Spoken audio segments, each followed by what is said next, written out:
Gimana kabarnya teman-teman hari ini? Poin-poin Ya, aja. kalau dikit gak? Deg-degan nggak? Iya. Iya. Buat Ibu gimana? Deg-degan nggak? Iya. Iya. Pak Yunus deg-degan? Sedikit. Oke. Insya Allah hari ini adalah pertemuan terakhir kita untuk mastermind quiz semester ini, teman-teman.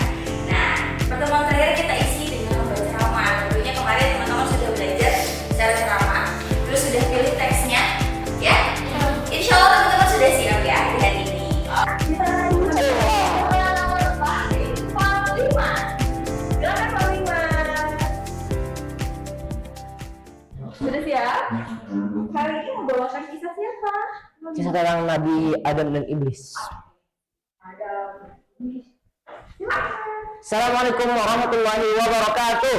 Waalaikumsalam warahmatullahi wabarakatuh. Alhamdulillahirabbil alamin wassalatu wassalamu ala asyrafil anbiya wal mursalin wa ala alihi wa sahbihi wasallim wa man tabi'ahum bi ihsanin ila yaumiddin. Innal hamdalillah nahmaduhu wa nasta'inuhu wa na'udzu billahi min shururi anfusina wa min sayyiati a'malina. May yahdihillahu fala mudhillalah wa may yudlilhu fala hadiyalah. Amma ba'du.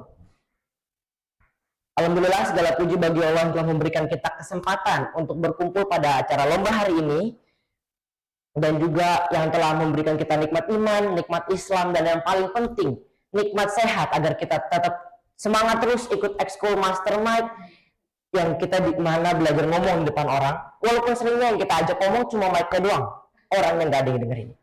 Salawat serta salam kepada baginda Rasulullah Muhammad sallallahu alaihi wasallam. Allahumma shalli ala sayyidina Muhammad wa ala ali sayyidina Muhammad.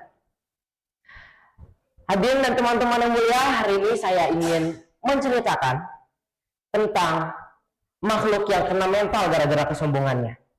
Bukan artis, bukan selebritis, apalagi anak manis, tapi ia adalah iblis. Iblis itu dikenal dengan salah satu makhluk yang paling soleh. Dia bahkan pernah ibadah beribu-ribu tahun. Tapi kemudian dia menjadi salah satu makhluk yang paling dilaknat oleh Allah. Allah berfirman dalam Quran surah Al-Baqarah ayat 30. Boleh silakan dibaca, Bu?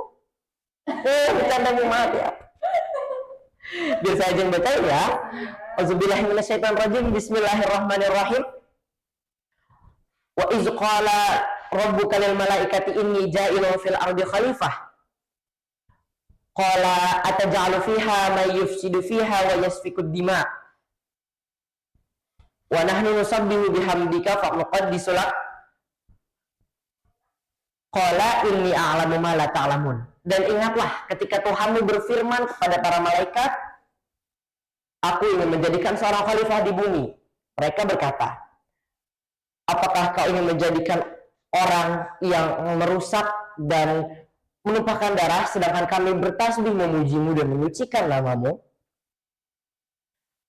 Allah berfirman, sesungguhnya aku mengetahui apa yang tidak kamu ketahui. Pada saat penciptaan Nabi Adam, Allah memberitahu para malaikat, ini adalah hambaku, aku ciptakan dia dari tanah, maka sujudlah kalian kepada dia. Malaikat langsung, siap bos, mereka semua langsung sujud tanpa debat. Tiba-tiba ada satu makhluk nongol, nyender di pojokan, gak mau sujud. Siapa dia? Ada yang tahu siapa dia? Bukan Pak Sopan ya, bukan Pak Sopan, tapi iblis. Dan cerita ini juga dicantumkan dalam Quran surah Al-Baqarah ayat 34. Wa iz qulna lil malaikati isjudu li adama fasajadu illa iblis aba wastakbar wa kana minal kafirin. Dan ingatlah ketika kami berfirman kepada para malaikat, bersujudlah kamu kepada Adam, maka mereka sujud, kecuali iblis. Dia menolak dan dia menyombongkan diri, dia termasuk orang yang kafir. Lalu Allah bertanya kepada iblis, kenapa engkau tidak bersujud kepada Adam? Maka iblis menjawab, saya lebih baik dari dia. Dia diciptakan dari tanah, sedangkan saya dari api. Wih, kaya banget. Itu tuh udah kayak anak-anak yang bilang, aku sekolahnya di Sasi, masa disamain kayak sekolahnya di SD negeri? Atau aku udah ekspedisi ke Teruka, masa disamain sama yang baru ke Pulau Kotok? Wah, parah. Dan iblis, perhatiin ya, iblis tuh nggak cuma bilang, ya Allah saya lupa, atau ya Allah saya lelah, tapi dia langsung main banding-bandingin. Aku dari api, dia dari tanah. Kalau gue dipikir-pikir lagi, api itu membakar, tapi tanah bisa kita pakai untuk menanam tanaman, untuk membangun rumah, atau bisa juga sebagai tempat kita untuk sujud. Tanah rendah hati, tapi bermanfaat. Sedangkan api, kalau nggak dikontrol, bisa ngegosongin satu sekolah.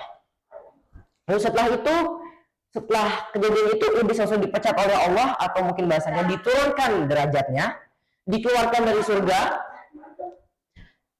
Tapi iblis berjanji akan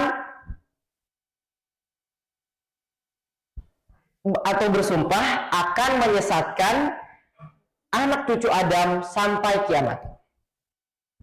Jadi jangan heran kalau pas kita lagi mau ibadah tiba-tiba ada yang bilang, ayo tamatin aja gamenya dulu, atau main bola aja terus, kalau masih lama. Nah itu tuh yang kayak gitu loh. Sponsor utamanya Iblis Group, PT Iblis Bersaudara.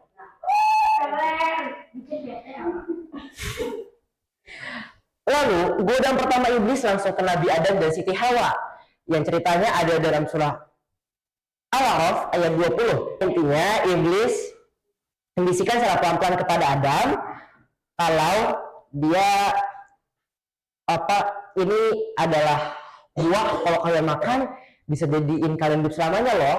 Kan biasanya Allah udah bilang kalau buah itu tuh, kalau jangan sekali-kali kamu mendekati pohon ini karena itu ada larangan khusus gitu kan. Tapi karena namanya juga manusia, Nabi Adam dan Siti Hawa memakan buah terlarang tersebut dan kemudian diturunkan ke bumi.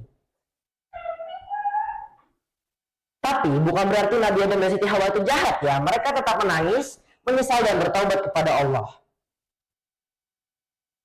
Hal-hal yang dapat kita pelajari dari sejarah ini, yang pertama jangan sombong, karena yang membuat iblis diusir atau dihinakan, dilaknat oleh Allah adalah karena dia sombong. Yang kedua adalah kita harus berhati-hati terhadap bisikan-bisikan setan. Kita harus bisa melawan bisikan-bisikan setan itu. Yang ketiga adalah kita jangan membanding-bandingkan diri kita dengan orang lain. Yang api sombong, yang tanah sujud. Bisa aja yang rasa lebih keren itu justru dia yang merusak. Sedangkan yang rasa biasa aja justru dia yang lebih mulia. Yang keempat, jangan lupa untuk bertaubat kepada Allah, karena Allah itu maha pengampun. Bahkan dosanya Nabi Adam aja diampuni oleh Allah. Dan yang terakhir, yang kelima adalah Allah tidak melihat bahan baku kita, karena surga itu bukan tempat buat orang-orang yang paling wah, tapi buat orang-orang yang paling bertakwa. Jadi ingat, kalau akhir-akhir ini kita masih bilang aku lebih keren daripada dia, itu adalah kalimat warisan iblis. Jangan sampai kita baca Quran tapi kita ngerasa yang paling tinggi. Semoga ceramah saya kali ini memperingatkan kita semua, dan juga yang paling penting menghujam ke hati. Sebelum saya selesai, boleh saya nyanyi dulu? Iblis datang dan pergi, membujuk hati, supaya hati tertipu lagi.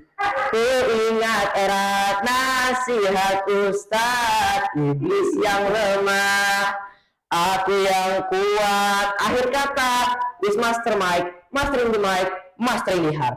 Wassalamualaikum warahmatullahi wabarakatuh. Waalaikumsalam warahmatullahi wabarakatuh. Masya Allah. Jadi setelah ini semuanya bagus, tapi kakak harus cari yang lebih bagus dari yang lainnya. Udah firasat siapa juara satu? Peringkat ketiga dengan perolehan poin 89. Wow, dimenangkan oleh